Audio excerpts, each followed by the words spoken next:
안녕하세요. 신세계교회 새가족 여러분 반갑습니다. 신세계교회 새가족을 담당하고 있는 박준호 목사입니다. 오늘은 온라인 새가족 성경 공부 두 번째 시간으로 제2과 믿음이란 무엇인가에 대해서 살펴보도록 하겠습니다. 우리는 보통 신앙생활을 하면서 어떤 결단을 할 때 이런 마음을 가집니다. 이번에는 내가 진짜 열심히 믿어야지. 이번에는 내가 하루도 빠지지 않고 열심히 교회 가야지. 이렇게 다짐을 합니다. 어떤 한 해를 마무리하는 송구 영신 예배나 또 신년에 시작하는 특별 새벽 기도회 때 더욱 이런 결단을 하죠. 그럴 때 우리는 열심히 믿어야지 라고 하면서 정작 무엇을 믿어야 하는지, 또 왜 믿어야 하는지, 어떻게 믿어야 하는지에 대해서는 잘 생각해 보지는 않는 것 같아요. 그래서 오늘은 이과 믿음이란 무엇인가 라는 이 시간을 통해서 한번 이런 믿음이란 무엇인지 곰곰이 생각해 보는 시간을 갖도록 하겠습니다. 먼저 우리가 성경 공부를 하기 전에 보는 영상들이 있죠. 영상을 준비했는데요. 짤막한 동화입니다. 곰보 약장수의 약초라는 동화인데요. 이 영상을 보고 계속해서 이어나가겠습니다. 그럼 보실까요?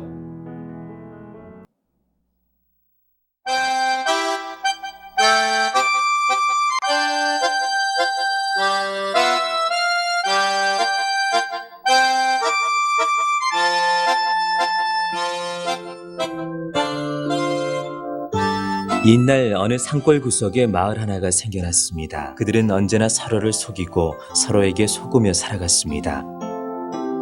그래서 다른 마을 사람들은 이 마을을 못된 마을이라고 불렀습니다.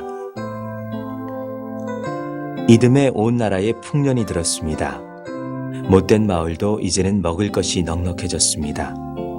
하지만 서로를 속이는 마을 사람들의 못된 습관은 전혀 바뀌지가 않았습니다. 이미 못된 마을 사람들의 마음속 깊은 곳에는 서로에 대한 의심으로 가득 차 있었기 때문입니다. 하지만 딱 한 사람, 곰보라고 불리우는 약장수는 이 못된 마을 안에서 하나밖에 없는 정직한 사람이었습니다. 곰보 약장수는 못된 마을 사람들로부터 언제나 속임과 놀림을 당해왔지만 그는 결코 거짓을 말하거나 잘못된 약을 팔지 않았습니다.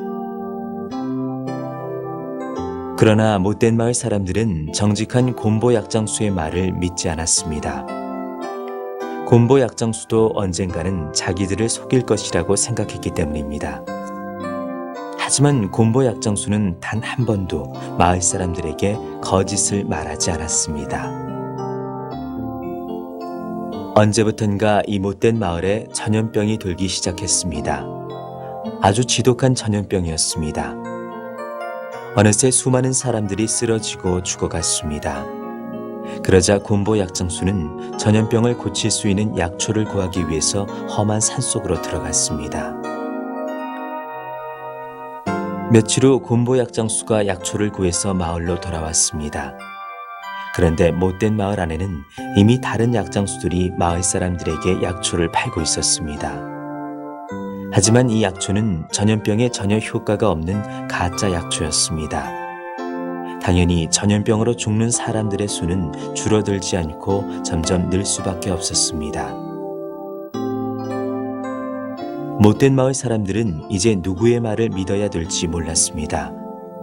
곰보 약장수가 구해온 약초를 먹고 전염병이 나았다는 말을 들어도 못된 마을 사람들은 그 말을 믿을 수가 없었습니다. 그러는 동안 전염병으로 죽는 사람들의 수는 계속 늘어갔습니다. 오랜 시간이 흘러서야 못된 마을 사람들은 곰보 약장수의 약초가 진짜라는 사실을 깨달았습니다. 가짜 약초를 팔던 약장수들이 모두 전염병으로 죽어버렸기 때문입니다. 하지만 이때는 못된 마을 사람들의 절반 이상이 이미 죽은 다음이었습니다.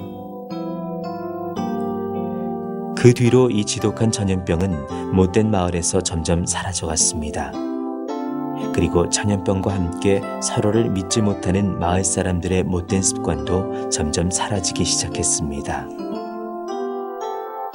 어느새 못된 마을은 정직하고 살기 좋은 마을로 서서히 변해가고 있었습니다. 마을 사람들을 살려준 곰보 약장수의 약초처럼 무엇보다도 소중한 것이 바로 믿음이라는 사실을 마을 사람들 모두가 깊이 깨달았기 때문입니다.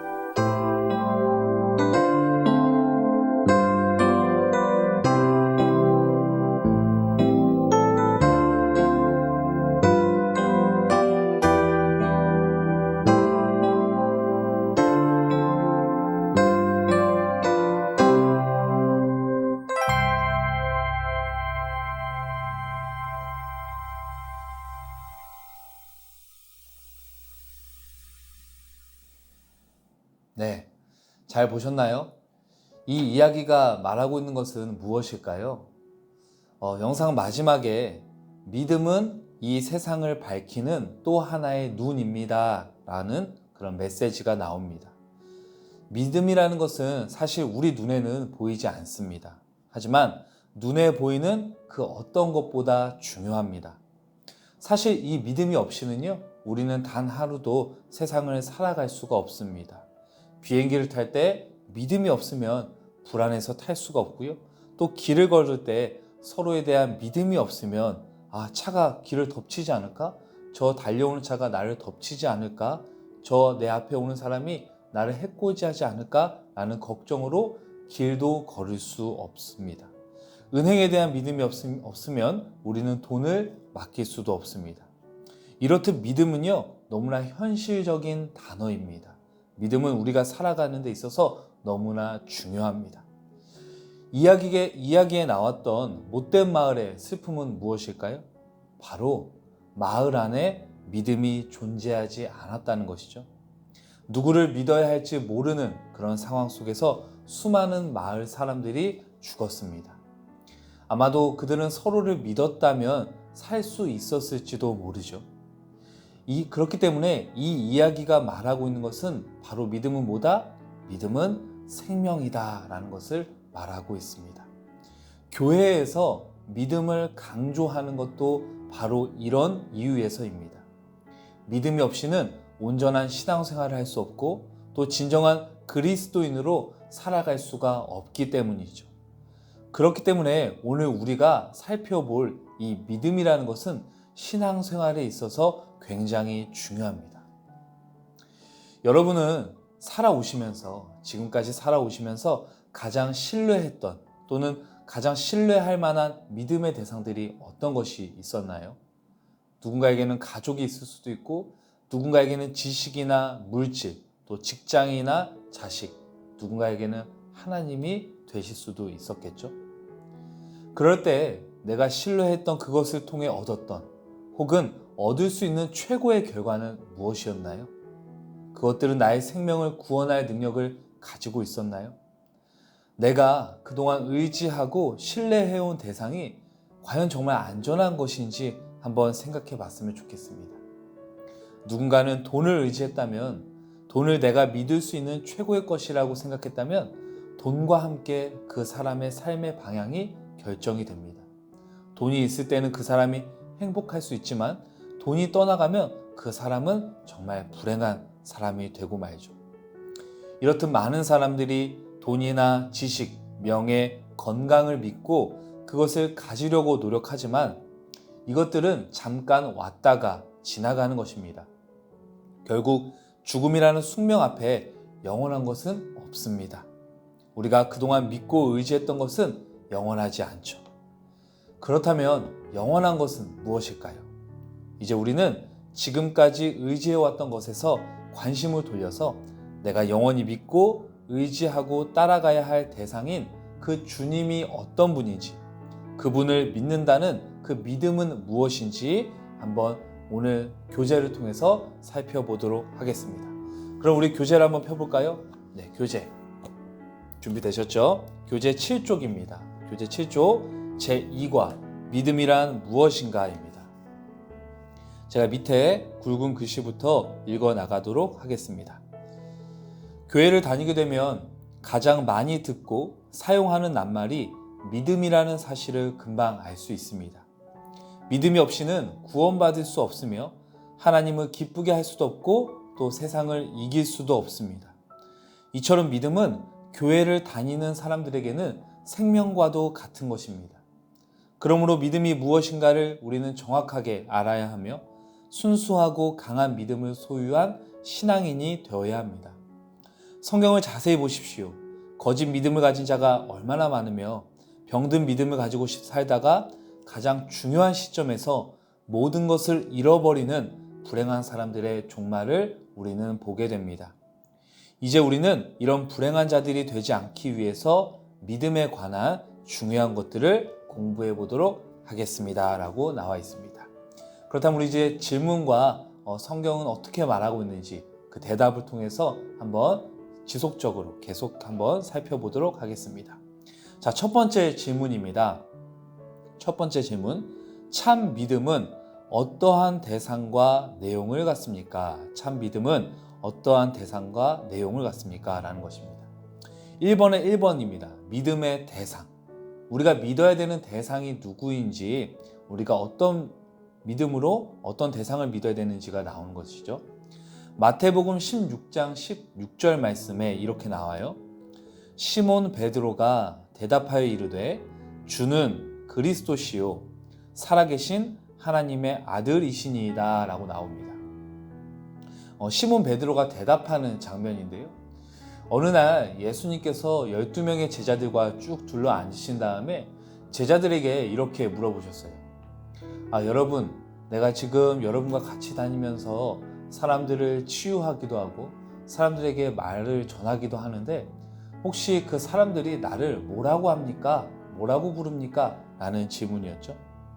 그때 제자들의 답은 예수님, 사람들이 당신을 세례 요한이라고도 하고요, 엘리야라고도 하고요, 예레미야와 같은 그런 구약의 선지자라고도 하는데요 라고 대답했습니다.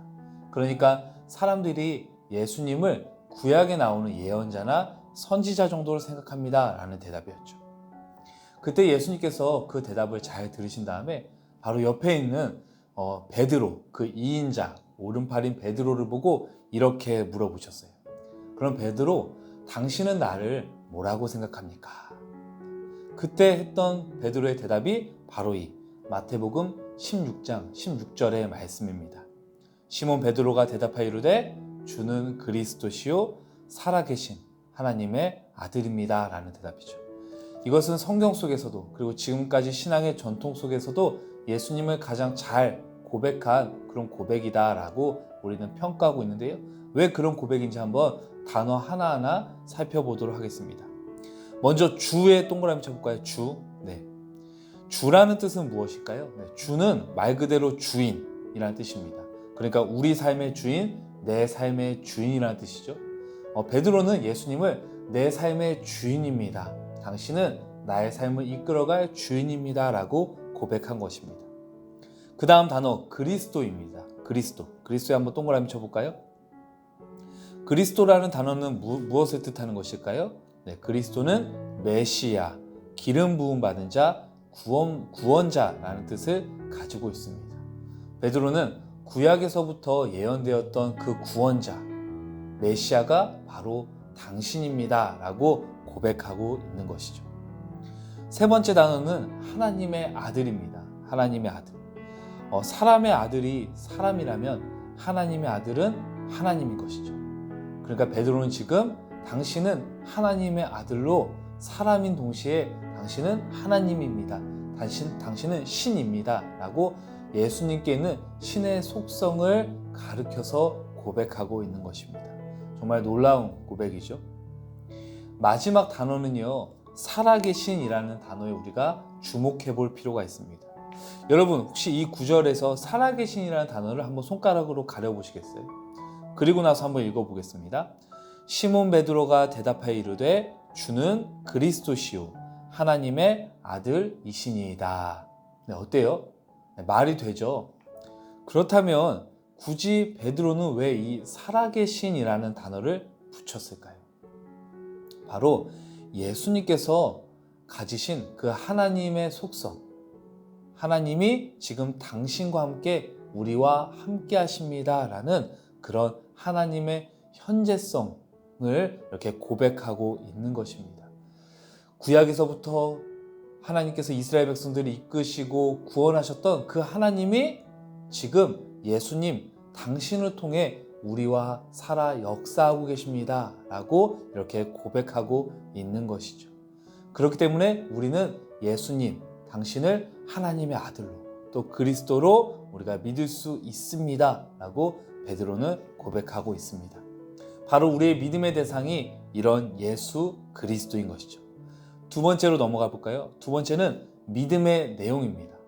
그렇다면 우리가 믿음의 대상이 누구냐? 예수 그리스도임을 잘 알았습니다. 그렇다면 이번에 우리가 살펴볼 것은 어떤 내용을 우리가 믿어야 되냐라는 것이죠. 로마서 10장 9절에 이렇게 나와 있어요. 내가 만일 내 입으로 예수를 주로 시인하며 또 하나님께서 그를 죽은 자 가운데서 살리신 것을 내 마음에 믿으면 구원을 받으리라 라고 되어 있습니다. 우리가 믿어야 될 내용은요, 크게 두 가지로 나눠볼 수 있는데요. 우리 8쪽으로 한번 넘어가 볼까요? 8쪽에 두 가지 단어가 나오죠. 믿음의 내용은 뭘까요? 십자가와 부활입니다. 기독교의 믿음의 내용은요, 크게 이 두 가지로 나눠볼 수 있어요. 십자가와 부활. 십자가와 부활. 십자가는요, 우리를 구원하시기 위해서 우리를 대신해서 죽으신 예수님의 십자가의 죽음을 의미합니다. 예수님의 십자가 죽음을 통해서 이스라엘 백성들을 그 대속죄일 날 죽었던 그 어린 양이 바로 저 예수님이구나. 저 예수님이 바로 그 유월절 어린 양의 피구나 라는 것을 고백하고 느끼게 되었습니다. 나를 위해서 죽으신 저 희생제물 예수님을 통해서 하나님을 바라보게 된 것이죠. 그렇기 때문에 십자가는 죽음을 넘어서는 사랑을 의미합니다.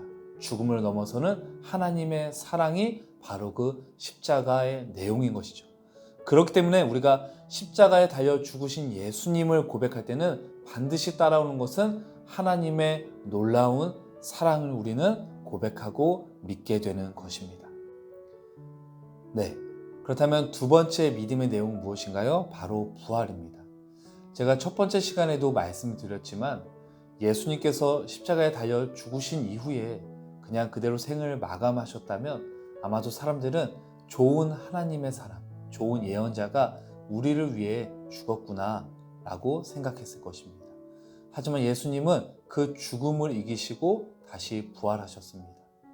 세상의 인간들은 죽음이라는 숙명 앞에 모두가 다 그 숙명을 받아들여야 됩니다. 죽음을 이겨낼 수 있는 사람은 아무도 없죠.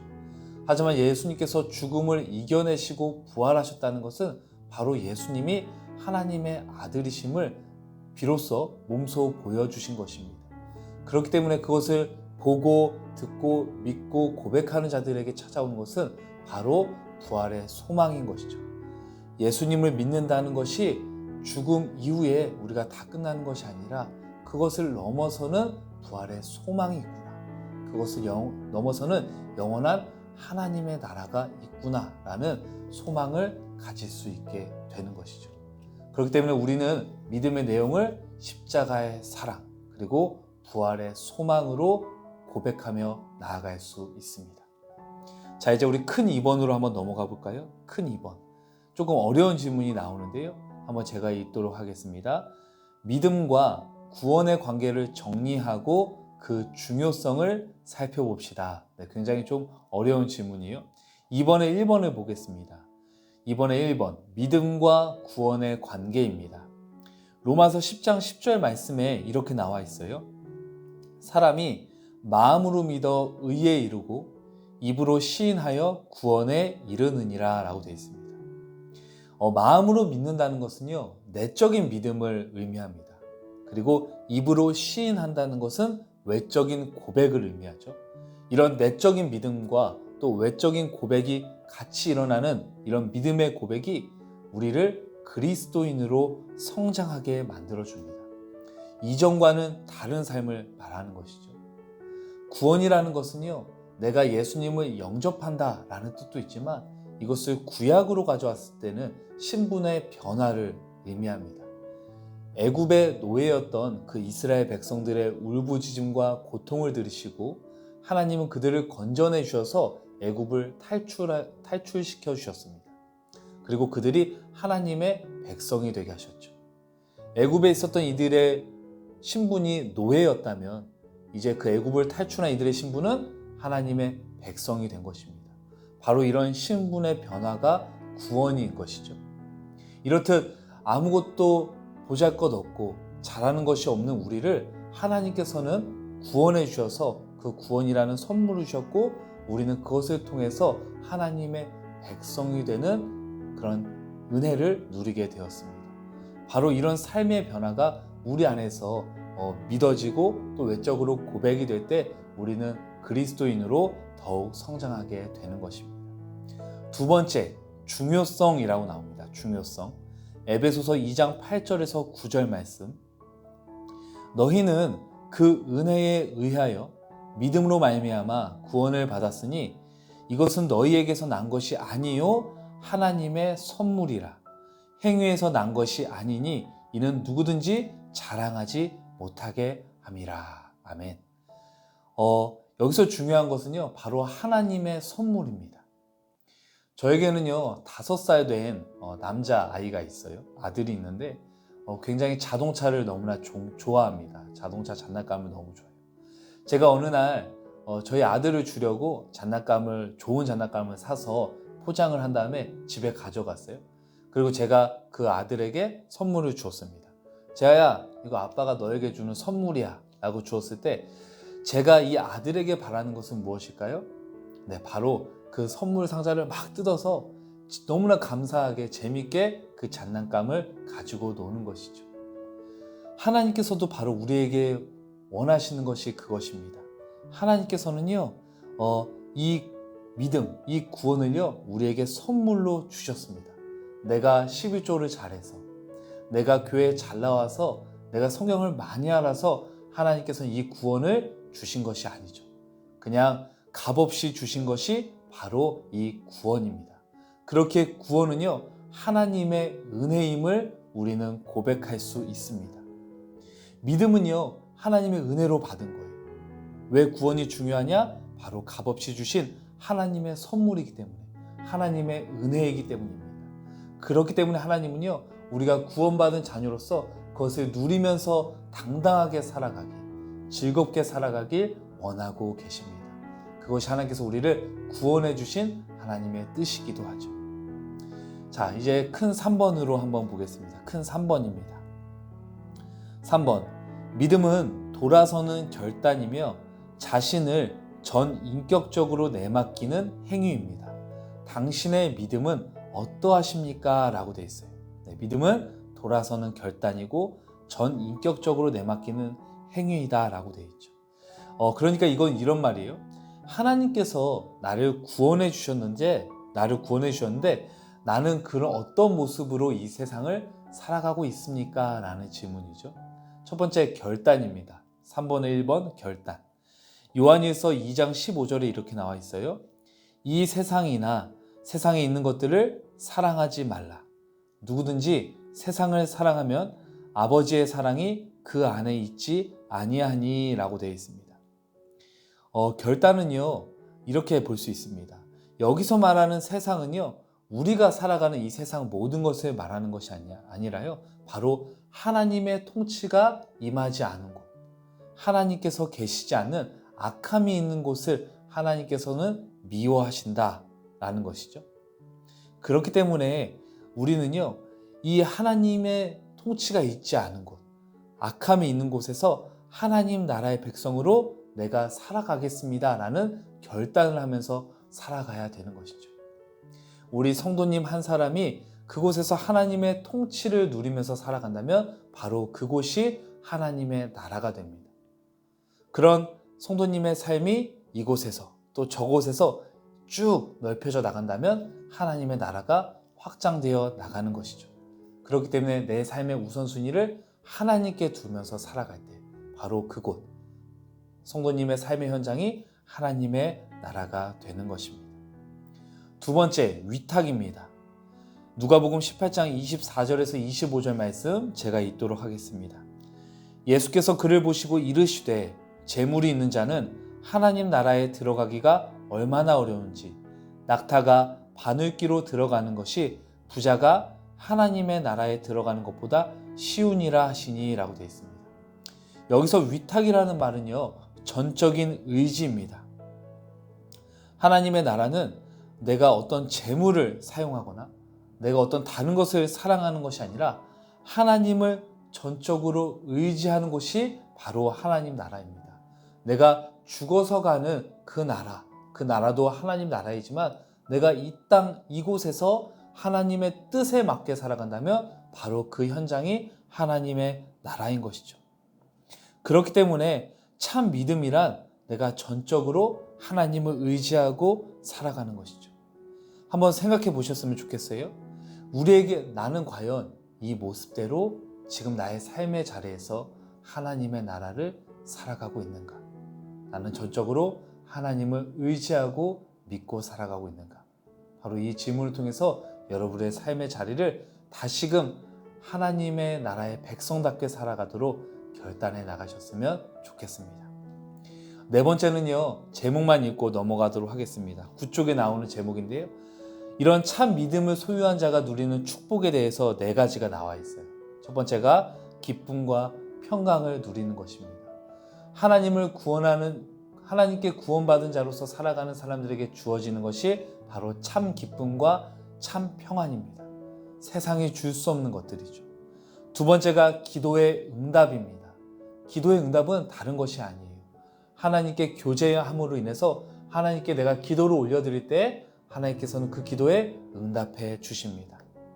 세 번째는 하나님 앞에 당당히 나아가는 것이죠. 내가 하나님의 자녀로서 하나님의 자녀로 권세받은 자녀로서 하나님, 내가 이제 하나님의 뜻대로 살아가겠습니다 라고 하나님 앞에 당당히 나아갈 수 있습니다. 더 이상 죄인이 아니라 하나님의 자녀로서 이 세상 가운데 살아갈 수 있는 것이죠.